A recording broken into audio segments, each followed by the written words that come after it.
All right, so welcome everybody to another episode of the Life Artist Show where we discuss all type of things, diabetes with a twist. With your host, my name is Mariel Morales. I am a diabetes educator and I am the CEO and founder of Beautiful and Confident LLC. And what I do is I teach women with type 2 diabetes how to live a healthy life, prolong their life so that they can actually become the artists of their own life and know that they will not be defined by diabetes. So let me know you're here. Jenny Diaz, saludos desde Puerto Rico. Hello, Puerto Rico in the house. Very nice. And welcome also if you're listening to our podcast, Diabetes Doesn't Define Me podcast. So thank you so much for our viewers live on the show on Facebook and also the listeners to our Diabetes Doesn't Define Me podcast. And today we're going to be talking about what is diabetes. So I'm going to be sharing some things on my screen so that you can get better understanding as to what this disease is about. And there's a lot of people that have diabetes. You need to spread the word because more people need to get educated. If they're spending time on social media, might as well get educated with somebody that actually has a background on diabetes education. So I've been a diabetes educator and dietitian for about 13 years. It's a huge passion of mine to talk about this and share as much knowledge as I can possibly share. And today we're going to be starting kind of from the beginning. Yesterday, if you watched the show and if you didn't, just go back to it and watch it. We were talking about kind of the impact that diabetes could have in the life of a woman with diabetes, and we talked about how it decreases productivity a great deal because a lot of women are getting diagnosed in the ages of 45 to 50 and 45 to 64. So right before retirement and kind of in the middle of the years of they can actually be as most productive as possible, being either at home with their families or maybe at their jobs. So let's get started. Let me get to sharing the screen.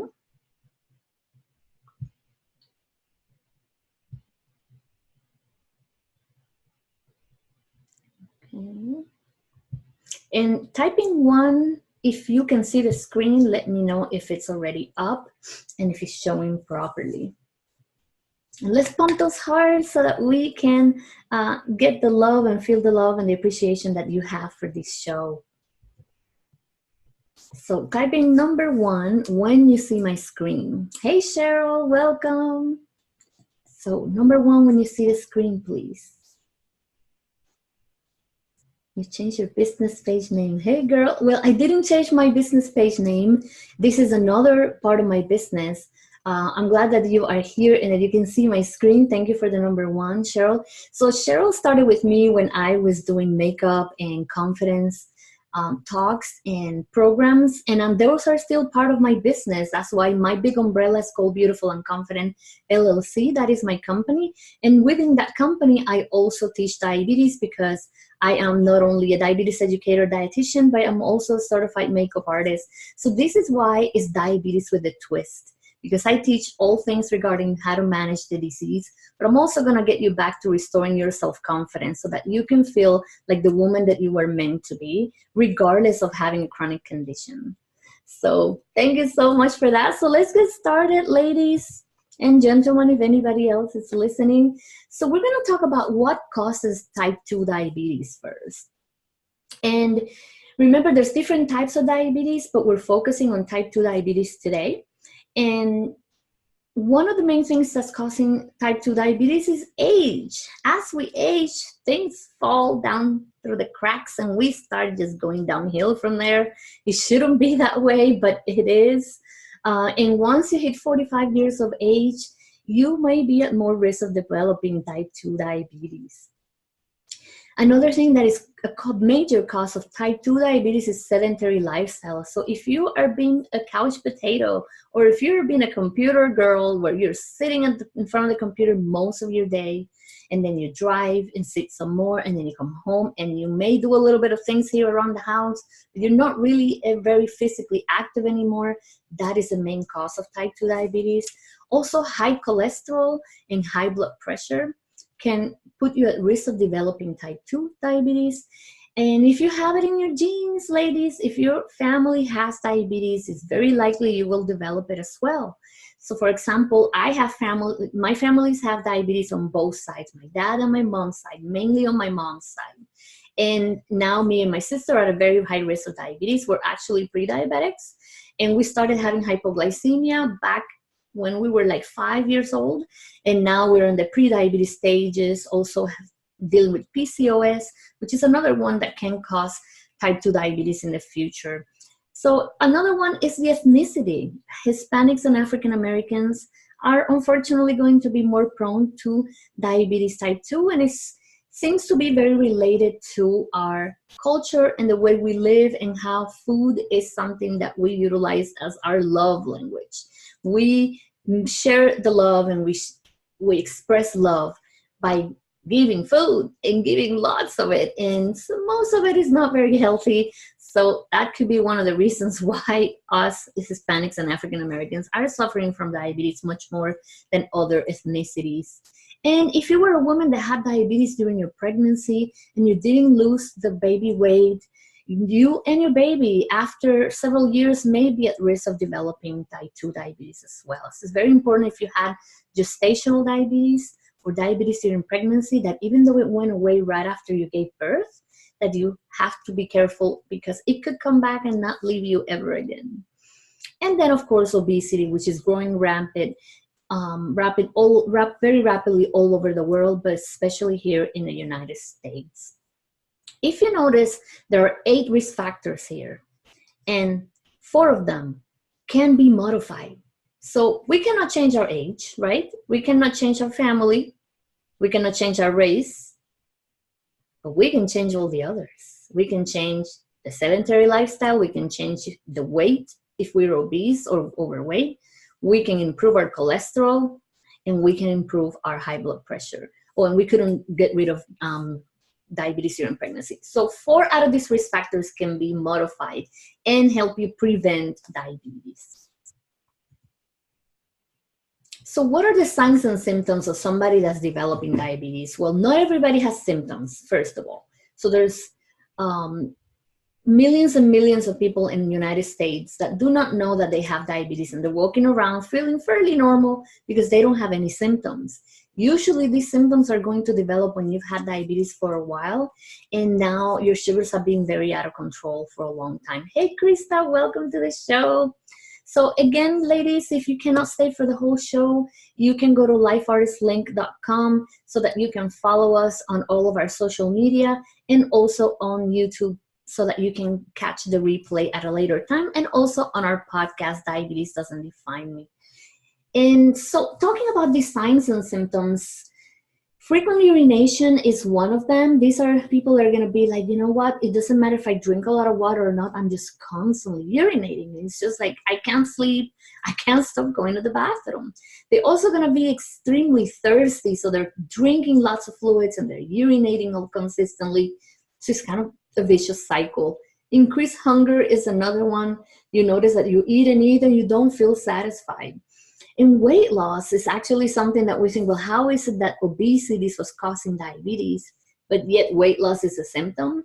Well, that's a very good question. The reason is when your sugars get very out of control, you know, they've been in the 3, 4, 5, 600s for a while, and you didn't know about it. It means all of those calories from the sugar are not turning into anything in your body. Therefore, you're just not utilizing that energy. And when that energy gets stored, that's how we gain weight. And if it's not getting stored anywhere, because we're also peeing all that extra sugar out and all of that, then it's going to cause us to have severe weight loss. So this is somebody that's eating tons of food, not really trying to lose weight, and actually losing 20, 30 pounds out of the blue, and that's how they go to the doctor. I don't know what happened, I'm losing weight, and I'm not trying to lose weight. Also, they feel like they have lack of interest and concentration. They're just like kind of foggy all the time, extremely tired, and weak, and just sluggish all around. And they may start noticing they have numbness and tinglings on their hands and feet. But again, you do not have to have these symptoms to know you have diabetes. Lots of people do not have any symptoms at all and do get diagnosed with diabetes. So how are we going to diagnose it if we have somebody that's been experiencing some of these things or maybe not experiencing anything at all? So first of all, if you go for your regular physical, they are going to order some lab work and they're going to test your fasting blood sugars. So if your sugars are below 100, you do not have diabetes, your body is doing well. And also they're going to test if you have your A1C, which is the average of your sugar for the last 3 months. And if that one is a 6.5% and above, we are going to consider you to be a person with diabetes. But we have the pre-diabetes stage here. And I like to bring it up because a lot of people say borderline, and borderline is not a real thing. Because nobody's on the border. You're either one thing or you're another. So you are either non-diabetic or you're pre-diabetic, which means you're starting to have impaired sugars. Your sugars are going up, just not as high as they should to be diagnosed with diabetes. But you're already showing some of the signs and risk factors of diabetes. And if you're in the pre-diabetes stage, this is the best stage to be in because this is when you can actually reverse it, make lifestyle changes, lose the weight, start eating healthier, and you can go back to normal levels. But if you do not do anything about it, you will jump onto diabetes and then now we're going to have a problem. So if your A1C level, again, your average of the 3 months was between 5.7 to 6.4%, then that means you're in the pre-diabetic stage. You're not on the border of anything. You are pre-diabetic. And it means you're fasting sugars in the morning when you don't eat anything for 8 hours. You're waking up with numbers between 100 to 125 milligrams per deciliter. And if they did a 2-hour glucose tolerance test, which means some people we're not quite sure, your doctor is not quite sure, your team in your diabetes team is not quite sure if you really have diabetes, they might send you to the lab to do a 2 oral glucose test. That means they're going to give you something with lots of sugar, it's usually a beverage, or they might have you eat a super high carb breakfast, and then they're going to test your sugars an hour and 2 hours after. If your sugar did not go above 140, then you're fine. We definitely know you're really not diabetic. But if you went between 140 and 199, we know you're in the pre-diabetic stage because your sugars should go back to normal after we eat if you don't have diabetes. And if you do have diabetes, your sugars will stay in the 200s and above 2 hours after that glucose tolerance test. So these are different tests that they can do. So again, the fasting blood sugars, they're also going to test your A1C, or they could do a glucose tolerance test to make sure that in fact you have diabetes. Now, what is diabetes, right? So diabetes is a condition where your blood sugar does not go back to normal because you're having problems with your hormones that do not work properly. Your insulin specifically, you're either resistant to your own insulin or you don't make enough insulin. And other hormones are no longer communicating properly. Therefore, whenever you eat foods with carbohydrates, your body cannot bring your sugars back down to normal levels. And there's 8 core defects that we can talk about in another one of the shows or maybe in one of my classes. And not everybody with diabetes has the same problems. It's important that you know that not every single body itself will be struggling with the same issues. So some may make enough insulin, they just don't use it properly because they're resistant to it. And some may not make enough and also be resistant. And some may not make any at all. And those are usually type 1 diabetes. Or you can be in the diabetes stage and you've had it for a while and you didn't know about it, or you have not been taking care of it and now you no longer produce insulin. So every single person with diabetes has a different issue that they're dealing with. This is why it's so important that your treatment should be tailored to you and not a carbon copy of someone else's treatment. So what I do want to say today is a diagnosis of prediabetes or diabetes doesn't have to be a death sentence, right? But it can be a way for you to take control of your health and prolong your life. Perhaps you've been misbehaving and eating everything on site and just not doing exercise, gaining weight, and really not taking care of your body. And you think that nothing is going to happen, that you can keep doing this for a while. But how about if you do get diagnosed with prediabetes or diabetes? Yeah, it's something we don't want to have, but it could be the opportunity that you needed to to be aware of your body, to be aware of what you're doing to it so that you can take control and actually go back to a healthier state. So I do not see diabetes or prediabetes as a death sentence and something horrible that can happen. I see it as this can be my opportunity to actually take control of my health and prolong my life the way I would have never done it if I had not had this disease. So what do you think about that statement? Because it's something that a lot of people do not look at it that way. They just think this is the worst thing that could have happened to me, the worst thing that could have happened to my family member, to my spouse, but it isn't. It could be an opportunity for the entire family to get healthier. So I want you to remember that you can be as healthy as can be and just deal with your body not being able to regulate your sugars properly. You control it with diet, exercise, and maybe medicines. And that it's okay. You are not defined by your diabetes, and you do not have to be defined by your diabetes. You can continue to create the life that you dream of and become the artist of your own life. So thank you so much for all of you to be watching. If you actually click that share button, I want to thank you for that. Thank you so much for the ones that are going to watch it on replay. If you watch on replay, write down hashtag replay so that I can greet you and tell you hello later on. And thank you so much for the ones that were listening on the podcast, the Diabetes Doesn't Define Me podcast. And again, just remember you can catch our replays or our podcast and follow us on all of our social media platforms on lifeartistlink.com. lifeartistlink.com. And if Andrea, you would do me the favor and type that in the comments, lifeartistlink.com, so that anybody can go to it later and catch everything that we have to offer. So thank you so much for watching, and I will see you tomorrow again at 7 p.m. Eastern Standard Time, when we're going to start talking about other things regarding diabetes that I just forgot what the topic is about tomorrow.